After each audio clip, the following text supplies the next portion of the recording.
새해를 시작하고 있는 여러분들 삶에 하나님의 큰 은총이 임하기를 축복합니다. 무엇보다도 새해에는 여러분 자신들이 예수님을 구주로 믿고 구원을 받고 또 자기 자신이 구원을 받았다는 분명한 확신을 가지고 믿음 생활을 해나가기를 바랍니다. 그렇다면 자기 자신이 구원을 받았다는 구원의 확신을 어떻게 가질 수 있을까요? 우리가 여기에 대한 그 답을 말하고 듣기 전에 한 가지 알아야 될 사실이 있습니다. 자기 자신이 구원을 받았다는 확신을 갖는 것이 영적으로 굉장히 중요합니다. 혹은 이게 굉장한 우리에게 능력이 되는 것입니다. 그 여러 이유 중에 하나는 구원의 확신을 가질 때만 사탄의 공격을 이길 수 있기 때문입니다.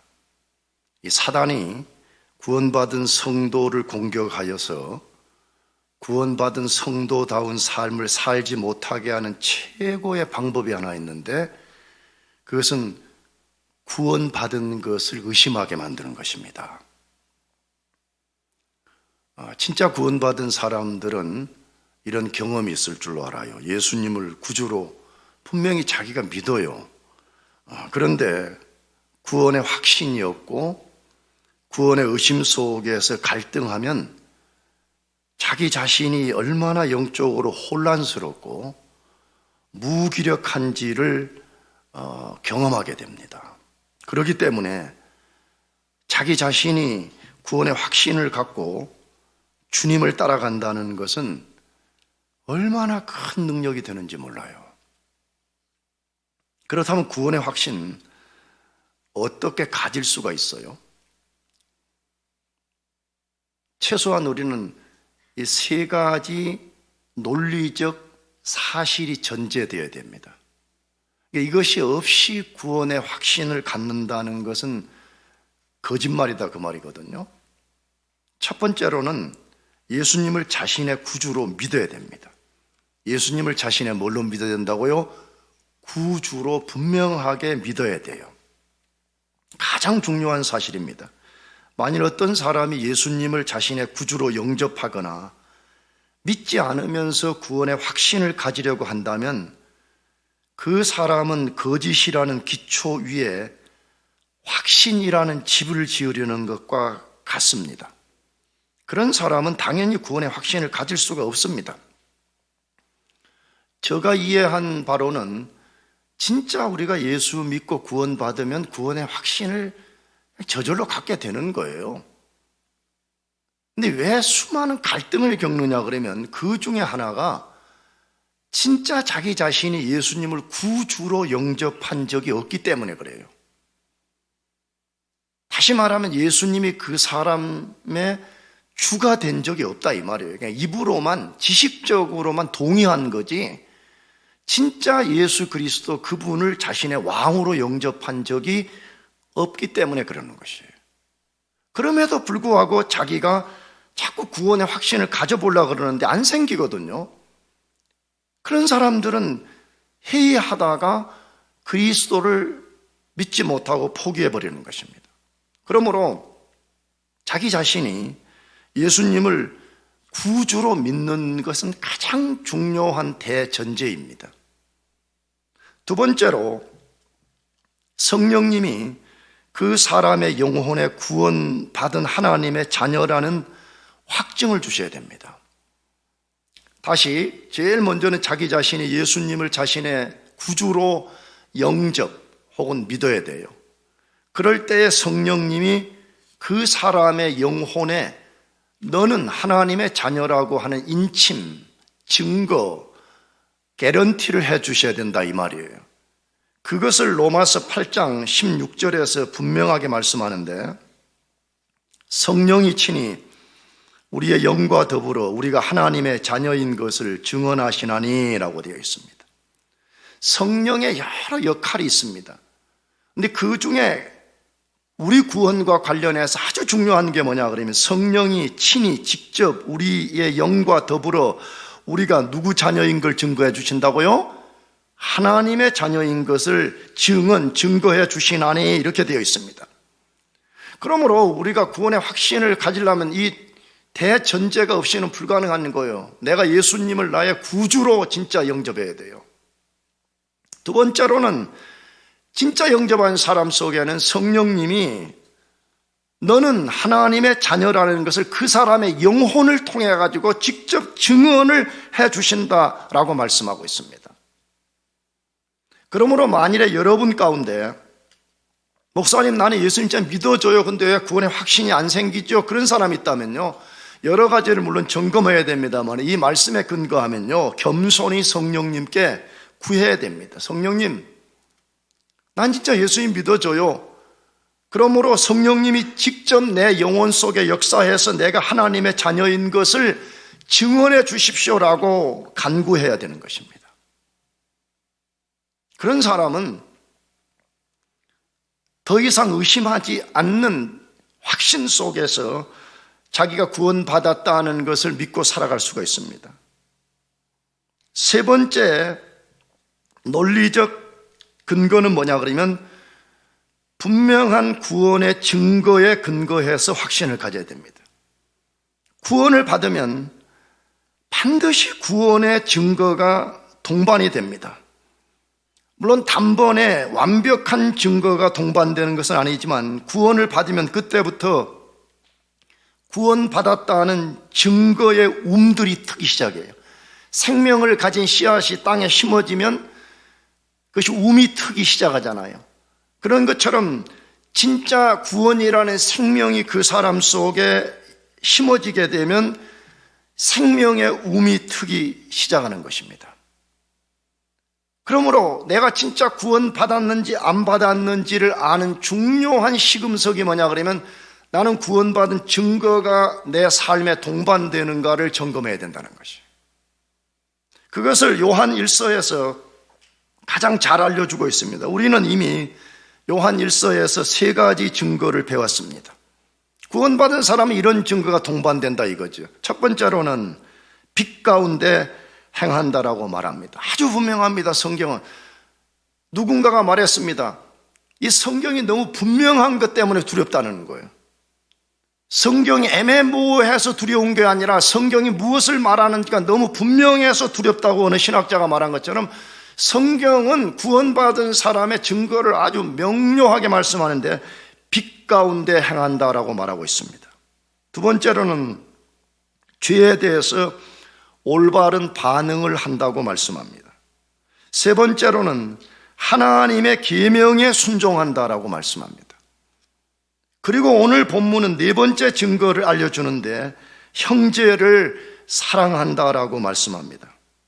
성경은 아주 분명하게 말씀하기를 형제를 미워하는 자는 어둠 가운데 있는 것이고 형제를 사랑하는 자는 빛 가운데 있는 것이라고 분명하게 말합니다. 어둠 가운데 있거나 빛 가운데 있거나 이 둘 중에 하나라고 분명하게 말하는데 요한 1서 1장 5절 6절의 어둠과 빛에 근거하면 형제를 미워하는 사람은 구원받은 사람이 아니고 형제를 사랑하는 사람은 구원받은 사람이라고 아주 명료하게, 너무 명료하게 말해버리는 것이 두려운 것입니다. 그러면 왜 형제를 사랑하는 것이 구원받은 강력한 증거가 될까요? 첫째, 예수님이 가져온 새 시대 법에 순종하는 증거이기 때문에 그렇습니다. 형제, 다시 말하면 예수 믿는 다른 그리스도인들을 사랑하는 행위는 예수님이 가져오신 새 시대 법에 그 사람이 지금 순종하고 있다는 증거를 드러내는 것이기 때문이라 그 말입니다. 요한 사도가 하나님의 백성된 형제를 사랑하라고 하는 하나님의 말씀은 예수님 때만 주어진 새 계명이 아니라 구약 시대에도 존재한 것이라고 말합니다. 그것을 2장 7절에서 말했죠. 사랑하는 자들아, 내가 새 계명을 너희에게 쓰는 것이 아니라 너희가 처음부터 가진 옛 계명이니 이 옛 계명은 너희가 들은 바 말씀이거니와 라고 되어 있습니다. 형제 사랑하라는 이 계명은 예수님이 오셔서 처음으로 말씀한 거 아니다 이 말이죠. 이미 구약에도 반복적으로 형제를 사랑하라 라고 말씀했다 이 말이지요. 그 대표적인 성경 구절 두 곳을 소개하면 레위기서 19장 18절에 원수를 갚지 말며 동포를 원망하지 말며 내 이웃 사랑하기를 내 자신과 같이 사랑하라. 나는 여호와이니라. 구약의 가장 대표적인 말씀이죠. 이미 구약 성경 안에 내 이웃, 내 형제를 내 몸같이 사랑하라라고 분명하게 말씀하셨습니다. 근데 이것을 예수님이 이제 누군가가 와서 물어봤죠. 율법의 제1된 계명이 뭐요? 그렇게 다시 말하면 구약 성경을 딱 압축해 놓으면 가장 핵심적 내용이 뭡니까? 라고 물었을 때 예수님이 거기에 대한 답을 주신 것이 마가복음 12장 28절 이하 말씀인데, 서기관 중 한 사람이 그들이 변론하는 것을 듣고 예수께서 잘 대답하신 줄을 알고 나와 묻되 모든 계명 중에 첫째가 무엇이니까? 예수께서 대답하시되 첫째는 이것이니 이스라엘아 들으라. 주 곧 우리 하나님은 유일한 주시라. 내 마음을 다하고 목숨을 다하고 뜻을 다하고 힘을 다하여 주 너의 하나님을 사랑하라 하신 것이요, 둘째는 이것이니 내 이웃을 내 자신과 같이 사랑하라 하신 것이라. 이보다 더 큰 계명이 없느니라 말씀했습니다. 이것은 구약을 예수님이 압축 요약한 거죠. 근데 핵심이 뭐라고요? 하나님 사랑하는 것과 내 이웃을 내 몸같이 사랑하라 이렇게 말씀했다는 것이에요. 그래서 형제 사랑은 예수님이 어느 날 갑자기 그냥 뜬금없이 말씀하신 것이 아니라 이미 옛시대부터 하나님이 줄기차게 말씀하셨다 그 말이에요. 자, 그런데 요한 사도가 오늘 본문에 논리적으로 좀 독자들을 혼란스럽게 하는 듯한 말을 했어요. 그게 뭐죠? 요한일서 2장 8절 말씀인데, 다시 내가 너희에게 새 계명을 쓰노니 그에게와 너희에게도 참된 것이라. 이는 어둠이 지나가고 참 빛이 벌써 비침이니라 라고 했습니다. 아니, 새 계명을 쓴다고 하면서 그 계명을 또다시 형제 사랑이라 이렇게 말했다는 것이에요. 왜 구약시대 때에도 명령되었던 형제 사랑을 다시 말하면서 그것을 새 계명이라고 했을까 하는 거예요. 이걸 우리가 이해하는 것이 필요해요. 왜 옛날에도 있었던 계명을 다시 말하면서 왜 이걸 새 계명이라 했냐 이 말이에요. 첫째 이유는 예수님이 친히 십자가의 죽음을 통해서 구속을 완성하고 형제 사랑에 대한 더 깊은 의미를 부여하셨기 때문입니다. 이걸 좀 우리가 더 이해하기 쉬운 말로 하면 뭐냐 그러면, 나 자신뿐만 아니라 지금 내 곁에 있는 형제를 위해서 예수님이 십자가의 죽음, 구속을 통해서 그 형제를 구원했기 때문에 우리가 마땅히 그 의미를 이해한다면 우리는 형제를 사랑해야 된다 그렇게 말하는 것이에요. 두 번째로 형제 사랑을 새 계명이라고 부르는 이유는 뭐냐 그러면 예수님이 가져오신 새 시대의 특징이기 때문에 그렇습니다. 예수님은 이 땅에 성육신 하시고 십자가에서 죽으시고 부활하시고 승천하심을 통해 가지고 인류가 한 번도 가져본 적이 없는 새 시대, 새 인류를 이 땅 가운데 가져오셨습니다. 근데 그 새 시대를 지배하는 특성이 뭐냐라고 말하면 그건 사랑이라는 거예요. 그게 뭐라고요? 사랑이라는 거예요. 근데 그 사랑의 가장 중요한 게 뭐냐 그러면 눈에 보이는 형제들을 사랑하라는 것이에요. 당연하게 눈에 보이지 않는 하나님을 사랑하고 나아가서 눈에 보이는 형제를 사랑하라는 거예요. 이 두 가지는 동전의 양면과 같은 거예요. 그래서 눈에 보이지 않는 하나님을 사랑하는 방식이 뭐예요? 그렇게 말하면 눈에 보이는 형제를 사랑하라는 것이에요. 그래서 요한 사도는 예수님을 따라서 형제의 사랑을 새 계명이라고 부르는 것입니다. 자, 요한의 논리를 따르면 우리가 뭘 배우게 되는 거죠? 어떤 사람이 그리스도인된 형제를 사랑하는지 안 하는지를 보면 그 사람이 예수님이 이 땅에 가져오신 새 시대에 들어간 사람인지 안 들어간 사람인지를 알 수 있다 그 말이에요. 진짜 새 시대 속에 들어간 사람의 특성은 뭐냐 그러면 그 새 시대의 원리의 지배를 받아서 눈에 보이는 다른 그리스도인 형제 자매들을 사랑하게 된다, 그렇게 말씀하고 있어요. 그래서 요한 사도는 요한일서 2장 9절에서 아주 단호하게 말합니다. 만일 어떤 사람이 말해요, 나 빛 가운데 있어요, 그 다른 말로 뭐지요? 나 하나님과 지금 교제하고 있어요, 나 하나님으로부터 구원받았어요, 그렇게 말하는 사람이 있는데 형제를 사랑하지 않으면 그 사람은 어둠 가운데 있는 사람이라고 아주 못 박아서 말하고 있습니다. 여러분과 저는 어떤 사람입니까? 자꾸 성경이 말하는 구원의 시금석을 던져버리고 내가 그냥 구원받은 어떤 증거를 만들어내려고 하지 말고 성경이 말하는 시금석에 근거해서 나 자신과 여러분 자신을 비춰보자 이 말이에요. 나는 진짜 형제를 사랑하냐 이 말이에요. 혹시 그런 거 없어요? 교회 다니면서 조금만 감정적으로 뒤틀려가지고 뭔가 부딪히면 그때부터 조금 더 용서하지 못하고 끝까지 자기 길을 가려고 하는 경향이 없습니까? 물론 우리가 이미 다루었듯이 빛 가운데 사는 삶이랄지 계명에 순종하는 것을 단번에 완벽하게 할 수가 없는 것처럼 형제 사랑도 마찬가지입니다. 그러나 우리가 전반적으로 우리 삶을 점검해 보는 게 필요합니다. 왜 세상 사람들은 문제가 일어나면 흔히 속된 말로 막걸리 한 잔 마시면서 문제를 해결하고 털어버린다고 말하는데 왜 그리스도인들은 죽을 때까지 다툼의 문제를 해결하지 못하고 가냐 이 말이에요. 진짜 나는 새 시대에 지배받고 사는 그리스도인이 맞는가? 나는 진짜 구원받은 하나님의 백성인가를 우리가 정직하게 같이 점검하면서 이 새 해를 시작했으면 좋겠습니다. 두 번째로, 왜 형제의 사랑이 구원의 강력한 증거가 되냐는 것이에요. 성부 하나님의 본질된 본성을 받았다는 증거가 되기 때문에 그렇습니다. 그 사람이 성부 하나님이 갖고 계신 하나님의 그 본질된 본성을 그 사람이 부여받았다는 증거로서 그걸 드러낸다 그 말이에요. 자연인들이 듣기 싫어하는 말이지만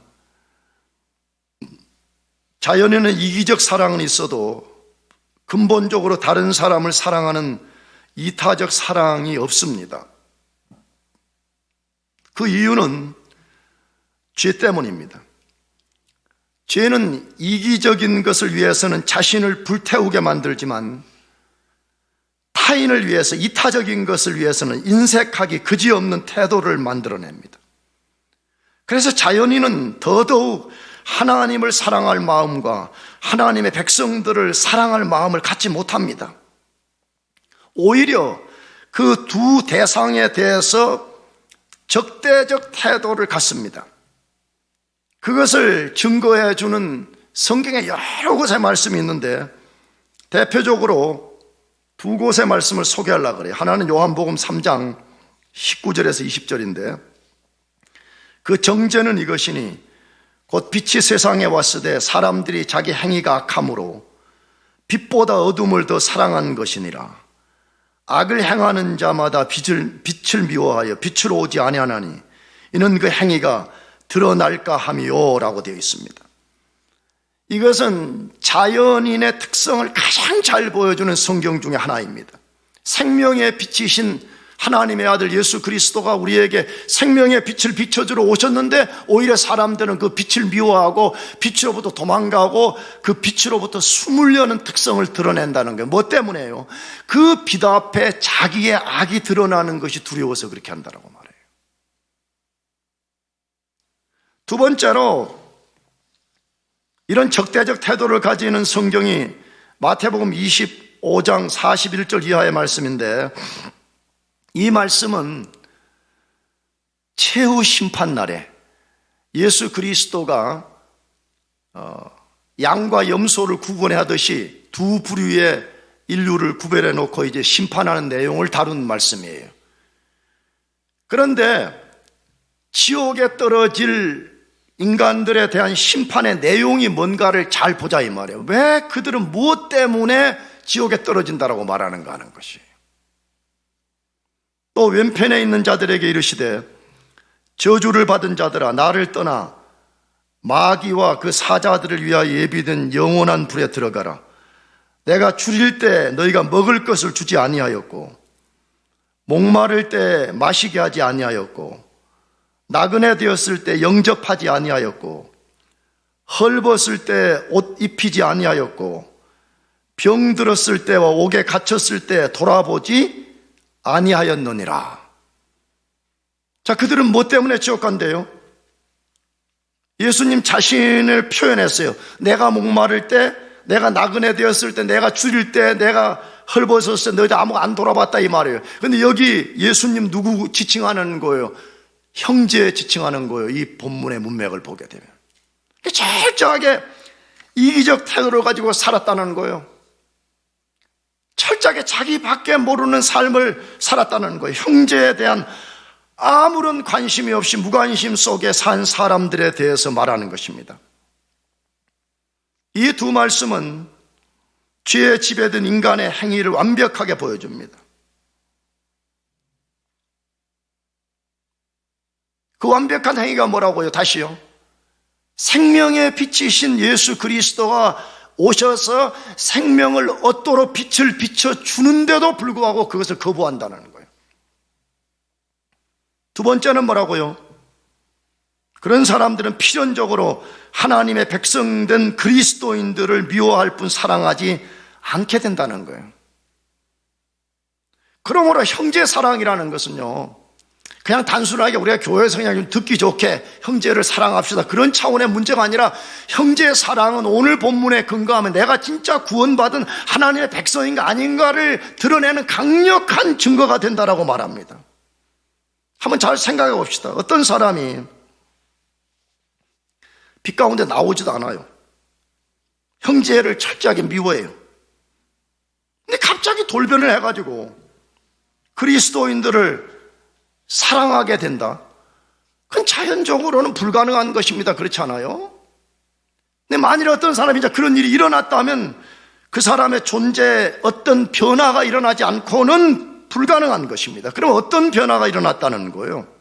왜 과거에는 하나님과 하나님의 백성들을 그렇게 미워하고 싫어하고 혐오했던 사람이 왜 갑자기 하나님의 백성들을 사랑하는 역사가 일어나게 되는 것이에요? 그 사람 존재 안에 뭔가 지금 변화가 일어났기 때문이에요. 어떤 변화가 일어난 것이에요? 자기 자신 안에 과거에 한 번도 가질 수 없었던 하나님의 본질된 본성을 가졌기 때문입니다. 과거에는 한 번도 그런 본성이라는 것을 가져본 적이 없었어요. 그런데 어느 날 하나님의 놀라운 역사에 의해서 하나님의 본성이 그 사람 속에 부어진 거예요. 그러니까 자기가 과거에는 그토록 하나님과 그리스도인들을 미워했는데 어느 날 하나님을 사랑하는 변화된 자기 모습, 과거에 그토록 혐오했던 그리스도인들을 사랑하게 되는 그런 역사가 일어나게 된다는 것이에요. 그러면 그 사람이 받은 하나님의 제일된 본성은 무엇을 받은 것이에요? 사랑입니다. 요한 1서 4장 8절에 하나님은 사랑이심이라 라고 되어 있습니다. 요한 1서에 하나님의 본성을 가장 잘 보여주는 두 가지는 하나는 하나님은 빛이시라와 하나님은 사랑이라 이 말인 것입니다. 그러므로 진짜 하나님의 성령이 그 사람 속에 들어오게 되면 필연적으로 그 사람은 빛 가운데 사는 삶을 점진적으로 살아갈 뿐만 아니라 점진적으로 과거에 해모했던 그리스도인들을 사랑하는 역사가 일어나게 된다는 것이에요. 난 간혹 나의 작은 신앙 경험들을 여러분에게 말씀드렸는데 저는 이것은 나의 경험으로도 절대적 사실이라고 저는 믿습니다. 나는 과거에 예수 믿기 전에는 그리스도인들이 꼴도 보기 싫었습니다. 가장 무능해 보이고 가장 델루전에 빠진, 망상에 빠진 존재들처럼 보였습니다. 가장 힘없어 보이고 말이에요. 가장 남자답지 않아 보이고 말이에요. 가장 여성스럽지 않아 보이고 그렇게 보였습니다. 근데 오늘 하나님이 자비를 베풀어서 그의 사랑을 저에게 부어주셨을 때에 나타난 반응 중에 하나가, 그래 꼴보기 싫었던 그리스도인들이 사랑의 대상이 되었습니다. 그럴 수밖에 없는 거잖아요. 원래 우리는 사랑이 없는 존재라고 말해요. 근데 하나님이 우리에게 그의 사랑을 부어줄 때에 하나님을 사랑할 뿐만 아니라 우리가 다른 사람을 사랑하게 되는 역사가 일어나게 되는 것입니다. 그 사랑은 어쩌면요, 혈연적 사랑과 유사성을 가지고 있어요. 여러분, 우리가 얼마나 형제, 같은 진짜 피부치 형제 자매들을 우리가 사랑합니까? 그렇잖아요? 피부치 형제 자매들의 무슨 일이라 그러면 태평양을 건너서라도 우리가 가지 않아요? 왜 그래요? 그 피부치 형제가 같은 한 부모 아래 난 형제라는 것 때문에 그런 반응을 보이지 않습니까? 이처럼 하나님께로 난 형제 자매들을 사랑할 수밖에 없어요. 진짜 하나님을 통해서 거듭난 하나님의 자녀가 되면 하나님의 자녀들을 사랑할 수밖에 없다, 그 말이에요. 그래서 요한 사도가 요한복음 2장 10절에서 이렇게 말씀합니다. 그의 형제를 사랑하는 자는 빛 가운데 거하여 자기 속에 꺼리낌이 없으나 라고 말씀합니다. 무엇을 보여줍니까? 구원받았다는 것은 단순히 어떤 지식을 갖는 것이 아님을 보여줍니다. 진짜 구원을 받으면 하나님의 생명과 사랑이 그 사람 안에 들어와서 그 사람을 지식적으로 변화시킬 뿐만 아니라 반드시 형제를 사랑하는 삶의 변화까지 만들어낸다는 것입니다. 다시 말하면 말로만 하는 거 아니에요. 말로만 하는 거. 말로만 사랑한다, 그것이 아니라 진짜 형제를 사랑하게 된다, 그렇게 말하고 있습니다. 그래서 요한 사도는 형제를 사랑하지 않는 사람은 구원받은 사람이 아니라고 요한일서 3장 10절에서 아주 단호하게 못 박아서 말합니다. 같이 읽어봅시다. 같이 시작. 이러므로 하나님의 자녀들과 마귀의 자녀들이 드러나나니 무릇 의를 행하지 아니하는 자나 또는 그 형제를 사랑하지 아니하는 자는 하나님께 속하지 아니하니라라고 되어 있습니다. 사랑하는 교우 여러분, 우리가 새해를 시작하면서 이런저런 인생의 비전을 삼고 목표를 삼고 가는 거 굉장히 중요합니다. 그러나 새해에 대해서 세워놓고 한 달만 지나면 뭘 세운지도 모르고 그렇게 사는 것보다 오늘 이 말씀을 우리가 마음에 새깁시다. 나는 새해에 구원받은 하나님의 백성답게 나는 내 이웃을 사랑하겠다. 내 곁에 있는 작은 형제 자매를 사랑하겠다. 나는 목장에 있는 작은 형제 자매들을 사랑하며 가겠다는 이 목표를 세웠으면 좋겠습니다. 그렇다면 진짜 우리는 형제를 사랑하는 사람인지 아닌지 우리 자신을 이렇게 시금할 수 있는 기준이 필요하잖아요. 참 이 기준을 만든다는 것은 쉬운 게 아니에요. 왜냐 그러면 하나님이 아니기 때문에. 그런데 미국에 유명한 설교자 폴 워셔라는 목사님이 있습니다. 꼭 이런 분들을 여러분들이 아시고 이런 분들의 설교도 들어보고 이런 분들의 책을 꼭 읽을 수 있기를 축복합니다. 그분이 오늘 본문을 다루는 내용을 저도 읽어봤는데 거기에 이런 우리의 좋은 시금석으로 삼을 수 있는 도전의 말씀을 거기다가 기록한 것을 저도 인용해서 질문해 보려고 그래요. 첫째, 누구와 어울리는 것을 좋아하는가? 나는 진짜 그리스도인 된 형제 자매들과 어울리는 것을 좋아하는가? 아니면 세상 친구들을 더 좋아하고 하나님의 일을 대화의 주제로 삼는 경우가 더 많은가? 이걸 우리에게도 도전해 봅시다. 두 번째로, 그리스도와 그분의 백성에게 속해 있다는 사실을 떳떳하게 공개하는가? 아니면 예수님을 주님으로 고백하고 그분 말씀에 복종하며 살기를 원하는 사람들이 비방당하는 것이 부끄러운가? 나는 진짜 그리스도인됨을 공개적으로 자랑하고 함께 형제 자매들이 비방을 당하는 것을 견디지 못하는 거룩한 의분을 품는가, 아니면 부끄러워하고 있는가, 이걸 점검해 보자 그랬습니다.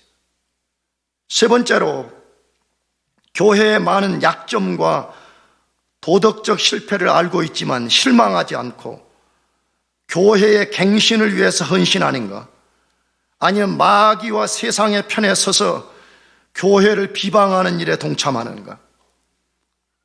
나는 이 말이 나의 면죄부로 삼으려고 그런 거 추호도 아닙니다. 다만 이 말을 저는 읽으면서 그래, 진짜 형제를 사랑한다면 이래야 되지 않을까 하는 생각이 들었습니다. 왜?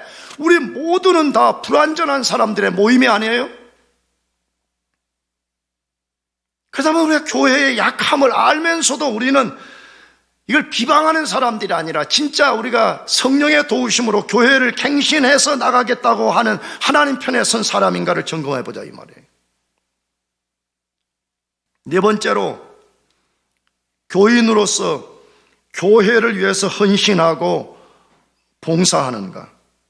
사도 요한이 가르친 대로 교회 안에서 다른 그리스도인들과 관계를 통해서 사랑을 표현하고 있는가? 이 네 가지 큰 질문을 던졌습니다. 사랑하는 교회 여러분, 저와 여러분은 어떤 사람들입니까?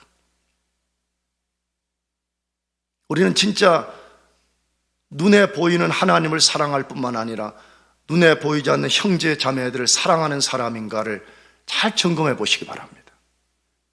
그리고 새해에는 우리 형제 자매들을 더 깊이 사랑하면서 이 험난한 인생이라는 광야를 함께 잘 통과할 수 있기를 주의 이름으로 축복합니다. 기도하겠습니다.